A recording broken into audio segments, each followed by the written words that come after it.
नमस्कार दोस्तों, स्वागत है आप सभी का आपके अपने YouTube platform One Week Study Point पर। दोस्तों आज की क्लास हमारे साथ में रहेगी आप सभी के सामने वन वीक सीरीज को लेकर बीए सेकेंड ईयर हिंदी साहित्य की वन वीक सीरीज। दोस्तों जयनारायण व्यास विश्वविद्यालय जोधपुर की ओर से प्रकाशित न्यू एडिशन है 2023 का। दोस्तों आप अंत तक बने रहिए, क्लास को स्टार्ट करते हैं आपके सामने, नो डाउट।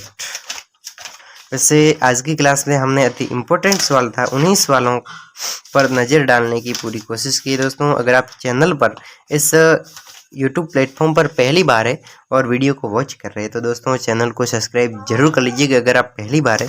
अगर आप रेगुलर क्लास अटेंड कर रहे हैं तो आप चैनल को अपने दोस्तों के साथ में शेयर कर लीजिए, ताकि अपने दोस्त कौन से दोस्त जो अपने साथी है, अपने कॉलेज में पढ़ते हैं, साथ में पढ़ते हैं, बीए सेकेंड ईयर के स्टूडेंट है जो आपके साथ में 12वीं में पढ़ रहे थे लेकिन अब दूर चले गए, लेकिन कांटेक्ट तो आपके पास में होगा, उसके साथ में शेयर जरूर कर लीजिएगा। दोस्तों शेयर जरूर कर लीजिएगा ताकि वो भी मिल नहीं रहा। वैसे दोस्तों किधर गया, हमने में वो छांट कर दोस्तों मिल गया, अति इम्पोर्टेंट था, वही आज की क्लास में रखा है। आप पूर्णतः विश्वास के साथ में इस सीरीज को, इस गद्यांश को पढ़िए। दोस्तों हमने काफ़ी हद तक गद्यांशों को आपके सामने पेश करवा चुके हैं। 5-6 गद्यांश जो कि अति इम्पोर्टेंट थे वही आपके सामने पेश करने की पूरी कोशिश रही है। दोस्तों आप विश्वास के साथ में यहाँ से पढ़िए, आपको जरूर आपके एग्जाम में इस गद्यांशों में से जरूर न जरूर सवाल मिलने की पूरी संभावना रहेगी। दोस्तों आप अंत तक बने रहिएगा, क्लास को स्टार्ट करते हैं। ओके, क्लैरिटी एकदम बढ़िया है। ओके, कोई शक की बात नहीं, क्लास को स्टार्ट करते हैं। माता और पिता के परिणाम के कारण से धर्म विवाह केवल परस्पर द्वेष में टूट नहीं सकते। माता पिता के प्रमाण परिणाम नहीं है, प्रमाण। माता और पिता के प्रमाण के कारण, माता पिता के प्रमाण है, उसके कारण धर्म विवाह के केवल परस्पर द्वेष से टूट नहीं सकते, परंतु ये संबंध उन प्राणियों से विहीन है, उन प्राणियों से ये संबंध विहीन है।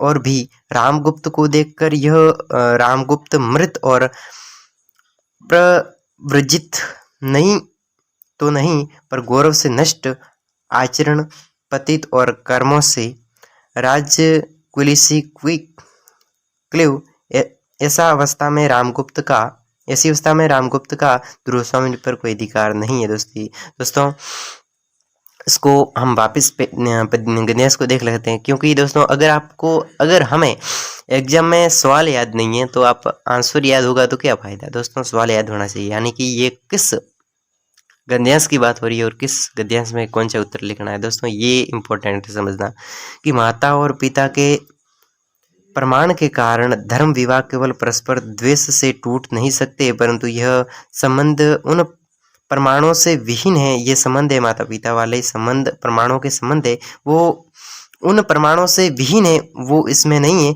और भी रामगुप्त को देखकर यह रामगुप्त मृत और विजृत हो तो नहीं, पर गौरव से नष्ट, आचरण से पतित और कर्मों से राजकुशी कलीब है। ऐसी अवस्था में रामगुप्त का ध्रुवस्वामी पर कोई अधिकार नहीं है। दोस्तों आज की इस सप्रसंग व्याख्या को देख लेते हैं। दोस्तों अति इम्पोर्टेंट है, इसलिए आज की क्लास में इसको मैंने इंक्लूड किया। दोस्तों आप अंत तक जरूर बने रहिएगा, आपको रहना चाहिए, अंत तक बने रहना चाहिए। दोस्तों कारण ये अंत तक बने रहे, अगर आप वीडियो को स्किप करके देखेंगे तो आपको समझ में नहीं आएगा। दोस्तों चीज़ों को गहराई से समझाया जाता है, आप समझिए, आपकी 10 मिनट ली जाती है, इसमें कोई घाटा नहीं है आपका। वैसे आप देखना, खुद डिसीजन लेकर देखना। दोस्तों आपको यहाँ से फ़ायदा ही रहेगा क्योंकि ऑनलाइन वन वीक सीरीज पढ़ने का कुछ और ही समझने का तरीका होता है। दोस्तों क्लास को स्टार्ट करते हैं कि प्रस्तुत अवतरण, ये अवतरण दिया गया आपके सामने, ये 4 लाइनें रखी गई है। दोस्तों इस 4 लाइनों को आपके एग्जाम में 1 या फिर 1.5 पत्ते में लिखनी पड़ती है, तो आपको खींचना पड़ता है, इन लाइनों को बढ़ा चढ़ा कर लिखना पड़ता है। सप्रसंग व्याख्या कहने की बात होती है, लेकिन इसको बढ़ा चढ़ा कर लिखना होता है। दोस्तों इसलिए वन वीक सीरीज को पढ़ना और समझना अत्यंत इम्पोर्टेंट हो जाता है। आप इसको ज़्यादा से ज़्यादा आधे पेज तक खींच सकते हैं, क्योंकि JNU जय नारायण विश्वविद्यालय जोधपुर में जो एग्जाम होते हैं तो जोधपुर में नहीं होते, लेकिन जोधपुर के तो होते हैं, वहीं से होते हैं सब कुछ, सेंटर तो वहीं पर है। तो वो कॉपी होती है JNU की, हमारे एग्जाम में कॉपी आती है लिखने के लिए, तो वो बहुत बड़ी होती है, यूं भी साइज बड़ी होती है, यूं भी साइज बड़ी होती है, तो उसमें लिखने के लिए आपको एक पेज तो भरना ही भरना है। तो इन लाइनों को, इन 4 लाइनों को एक पेज में बढ़ा चढ़ा कर लिखना एक सीरीज के माध्यम से ही हम पढ़कर अपने हिसाब से लिख सकते हैं दोस्तों। लिखना अपने हिसाब से, लेकिन पढ़ना जरूरी। देखो आपने सुना होगा कि, पहले क्लास को स्टार्ट कर लेते, क्योंकि आप यहाँ पर भूल जाओगे माता पिता के प्रमाण के कारण। ये गद्य सर, ठीक, क्लास को स्टार्ट बाद में देखेंगे इसको। प्रस्तुत अवतरण जयशंकर प्रसाद द्वारा, किसके द्वारा? जयशंकर प्रसाद। यह अवतरण जयशंकर प्रसाद द्वारा विरचित यानी रचा गया है। ध्रुवस्वामिनी के नाटक के तृतीय अंक से लिया गया। दोस्तों आपकी यूनिट में दे रखा होगा ध्रुवस्वामिनी नाटक, उसके तृतीय अंक से ये अवतरण है वो लिया गया। किसके द्वारा? जयशंकर प्रसाद के द्वारा रचा गया है। यह कथन पुरोहित का है। दोस्तों यह कथन है, ये जो कथन इसमें रखा गया है वो पुरोहित का है, यानी पुरोहित की बात है। पुरोहित ध्रुवस्वामिनी और रामगुप्त के विवाह पर स्वमत प्रस्तुत करते हैं। दोस्तों यहाँ पर पुरोहित है वो ध्रुवस्वामिनी और रामगुप्त का जो विवाह है उसके स्वमत प्रस्तुत करते हैं, यानी उस रामगुप्त और ध्रुवस्वामिनी का विवाह करने के लिए उस अपने अपने खुद के मत होते हैं, उसको प्रस्तुत इस लाइनों के माध्यम से किया गया। दोस्तों किसके द्वारा? जयशंकर प्रसाद के द्वारा। और कौन कह रहा है? पुरोहित जी कह रहे हैं। लिख कौन रहे? जयशंकर प्रसाद लिख रहे हैं। और कहाँ से है? ध्रुवस्वामिनी के नाटक से लिया गया आपकी यूनिट में। ओके, स्टार्ट करते हैं। पुरोहित जी कहते हैं, हम पुरुष जी की बात हो रही तो पुरोहित जी कहेंगे। पुरोहित जी कहते हैं कि विवाह की विधि ने दो को ब्रह्मपूर्ण बंधनों में बांध लिया। दोस्तों यहाँ पर क्या है कि विवाह के जो विवाह की विधि है, विधि ने दोनों को ब्रह्मपूर्ण बंधन में बांध लिया। विवाह की जो विधि है, विवाह की जो विधि होती है, उस विधि ने, विवाह की विधि ने दोनों स्त्री और पुरुष यानी ध्रुवस्वामिनी और रामगुप्त दोनों को बांध लिया है। धर्म के उद्देश्य को पदालित करना, अहित कर। दोस्तों धर्म के जो उद्देश्य होते हैं, धर्म के, विवाह के जो धर्म है, विवाह एक प्रकार का धर्म है, तो ये इसके उद्देश्य है उसको पदालित करना एक अहित कर होता है, यानी कि इस विवाह के बंधन के द्वारा जो बन जाते हैं, विवाह का बंधन हो जाता है, तब उसको जब पदालित करना एक अहित कर, यानी बिल्कुल उसके हित में नहीं होता है, बिल्कुल उसको ठुकराना बिल्कुल गलत है।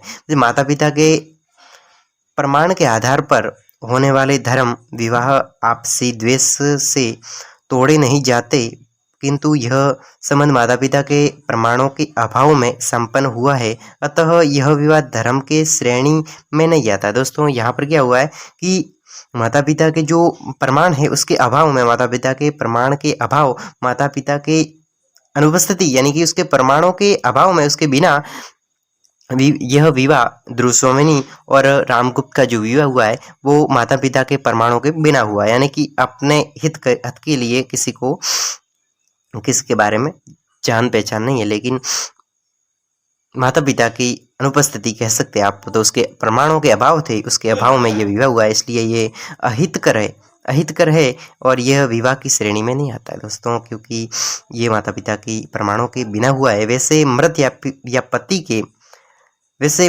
या पति के सन्यासी होने पर विवाह बंधन टूट जाते हैं। पति के अगर सन्यासी होने पर, पति के सन्यासी होने पर ये विवाहों के बंधनों तो टूट जाते हैं, किंतु रामगुप्त न मृत है और न सन्यासी की, अपितु गौरवहीन पतित आचरण और कर्मों से कुलसित क्लेव है। यहाँ पर क्या है, रामगुप्त सन्यासी तो नहीं है, लेकिन साथ ही साथ न तो ये सन्यासी है और न है यह मृत है और न ये सन्यासी है, लेकिन ये है क्या? रामगुप्त गौरवहीन, यानी इसके पास कोई गौरव, खुद का गौरव प्राप्त नहीं है, और पतित आचरण, बिगड़ा हुआ आचरण, और कर्मों से कलुषित, बिल्कुल कर्मों से काढ़ा, कर्मों से कलुषित, और क्लेव, एक प्रकार का क्लेव, अपने जीवन में क्लेव यानी कि बिल्कुल गिरा हुआ, ये इस प्रकार का ये रामगुप्त है। तो ये रामगुप्त न तो सन्यासी है और न ही मृत है, लेकिन ये कुछ अलग ही अपने कर्मों से, ठीक है। तो परिणाम स्वरूप इस अवस्था में ध्रुवस्वामिनी पर रामगुप्त का कोई अधिकार नहीं दोस्तों। यानी कि यहाँ पर रामगुप्त का ये आपके सामने दे रखा है व्यवहार, तो ये व्यवहार है रामगुप्त का, वो परिणाम स्वरूप यानी इसके परिणाम स्वरूप इस अवस्था में ध्रुवस्वामिनी पर रामगुप्त का कोई अधिकार नहीं है। रामगुप्त ऐसा है कि न तो उसके पास गौरव है, न उसके पास में कुछ कर्म है यानी धंधा है।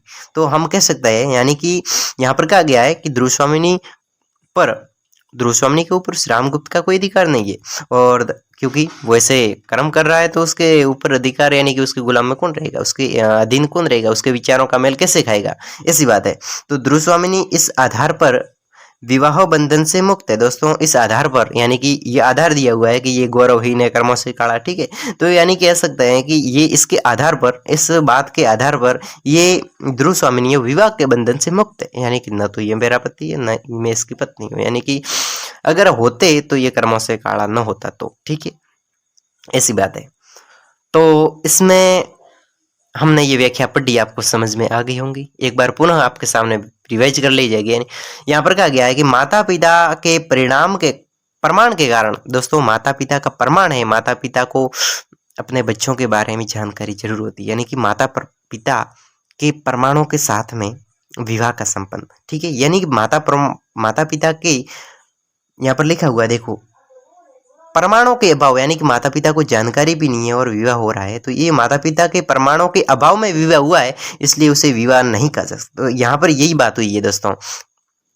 देखो, माता पिता के प्रमाण के कारण धर्म विवाह केवल परस्पर द्वेष से टूट नहीं सकते दोस्तों। माता पिता के प्रमाणों के साथ में विवाह हुआ है तो वो द्वेष यानी कि दोनों के बीच में झगड़ा, द्वेष, घृणा, झगड़ा से टूट नहीं सकते, झगड़ों से भी टूट नहीं सकते, परंतु यह संबंध उन प्रमाणों से विहीन है दोस्तों। माता पिता के प्रमाणों से यह विवाह का संबंध विहीन है, तो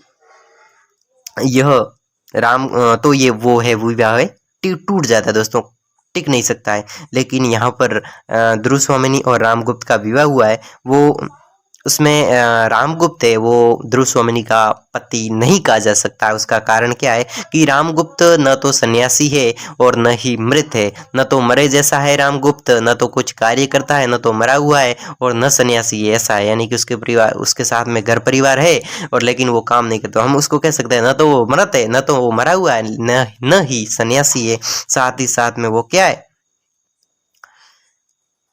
गौरव से नष्ट। उसका जो गौरव है, उसकी जो महिमा है, उसकी जो हम कह सकते हैं महिमा नहीं, उसको हम कहते हैं खुद का जो पर्सनैलिटी है, लोगों के सामने व्यवहार की बात करें, इज्जत वगैरह की बात करें, तो रामगुप्त उसमें गिरा हुआ है। उसका यानी कि उसका कोई गौरव ही नहीं है, गौरव से नष्ट हुआ है, आचरण से पति दोस्तों। उसका आचरण है वो पति थे, यानी कि बिल्कुल बिगड़ा हुआ है, गिरा हुआ पति थे, टूटा हुआ है। कर्मों से कुलिक यानी कर्मों से काढ़ा कह सकते हैं, कर्मों से काढ़ा है, कुलिक यानी कि बिल्कुल धब्बे टाइप है, ठीक है, धब्बा लगा हुआ है। ऐसी अवस्था में रामगुप्त का ध्रुवस्वामिनी पर कोई अधिकार नहीं दोस्तों। अगर इन परिणामों के आधार पर हमें ज्ञात होता है कि वैसे ध्रुवस्वामिनी के ऊपर रामगुप्त का कोई अधिकार नहीं, यानी कि न तो वो रामगुप्त की पत्नी है, न ही रामगुप्त वो ध्रुवस्वामिनी का पति है, क्योंकि वो कर्मों से काढ़ा है, आचरण से रहित है, बिल्कुल गिरा हुआ है, गौरव से नष्ट है। ऐसी अवस्था में ध्रुवस्वामिनी रामगुप्त की पत्नी नहीं कही जा सकती, क्योंकि उसके आचरण के आधार पर हम उसे नहीं कह सकते कि ये इसका पति है दोस्तों। इस आचरण के साथ में इसमें जो व्याख्या हुई है, इसमें हमने जो व्याख्या पढ़ी आपको समझ में आई, इसमें विशेष पॉइंट, मुख्य बिंदु, यानी इसमें कौन सा अलंकार प्रयुक्त हुआ होगा तो हम उसके अलंकारों की बात करेंगे। अगर इसमें कोई अलग भाषा की प्रयुक्ति हुई है तो हम वो भी देखेंगे क्या है। इसमें विशेष पॉइंट कौन कौन से थे देख लेते हैं। 2 पॉइंट दे रखे हैं कि पुरोहित जी, आप इस विशेष पॉइंट को अपने आधार पर भी ले सकते हैं दोस्तों, लिख सकते हैं, ठीक है। पुरोहित जी के इस कथन में धर्म विवाह की स्थिरता, परिवर्तन परिस्थितियों में उसकी स्वतंत्रता दोनों ही रूपों में अभिव्यंजित है दोस्तों। पुरोहित जी ने ये कथन कहे, पुरोहित जी ने जो ये कथन कहे हैं हमने पढ़े, पुरोहित जी के इस कथन में धर्म विवाह की स्थिरता, स्त्री और पुरुष का धर्म विवाह हुआ है तो उसकी स्थिरता यानी कि वो बने रहेंगे, इसकी स्थिरता और परिवर्तित परिस्थितियों में उसकी स्वतंत्रता दोनों ही रूपों में अभिव्यंजित है। दोस्तों यहाँ पर क्या हुआ है, इसको समझना वैसे आपके लिए मुश्किल रहेगा, मैं इसको इस प्रकार समझा सकता हूँ कि जब रामगुप्त और ध्रुवस्वामिनी का विवाह माता पिता की अनुपस्थिति में, माता पिता की अनुमति के बिना हुआ है, यानी कि उस विवाह को हम कह सकते हैं कि वो न तो किसी प्रमाणों पर आधारित है, न तो उसके माता पिता को पता है और न ही उसका कोई आधार रहेगा दोस्तों, क्योंकि वो आपस में दोनों का खुद की मर्जी से विवाह हुआ है, यानी कि उसके माता पिता के अभाव में ये विवाह संपन्न हुआ है, तो हम उसकी गारंटी नहीं कह सकते कि वो विवाह बना रहेगा, स्थिर रहेगा, वो टूट जाएगा। दोस्तों अगर माता पिता की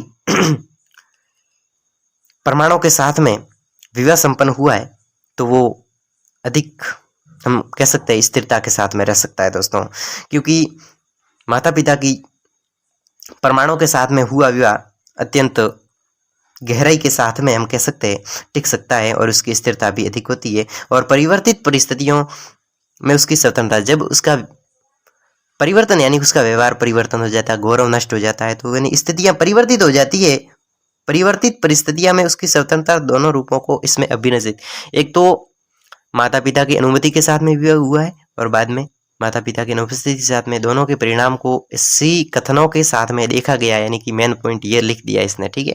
और आप भी अपने हिसाब से मेन पॉइंट को लिख सकते हैं दोस्तों, नो डाउट, ऐसी कोई बात नहीं है कि आप अपने हिसाब से नहीं लिख सकते।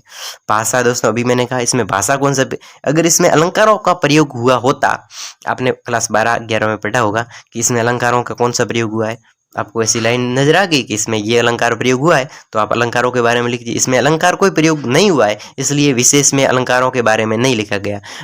इसमें भाषा अलग कोई भाषा की प्रयुक्ति हुई है, कौन सी भाषा है उस भाषा को देख लेते। भाषा है वो पत्रानुकूल, पत्र के आधार पर सरल तथा प्रवाहपूर्ण। दोस्तों आपको तो ये हर लाइन में लिखना है कि भाषा है पत्रानुकूल, सरल और प्रवाहपूर्ण भाषा का प्रयोग किया गया है। दोस्तों अति इंपॉर्टेंट सवाल था, आपकी एग्जाम की दृष्टि से बहुत ही इंटरेस्टिंग था। अगली क्लास अगले वीडियो में रहेगी दोस्तों, तब तक के लिए अनुमति दीजिए। धन्यवाद दोस्तों, आपकी अगली क्लासों का आयोजन किया जाएगा।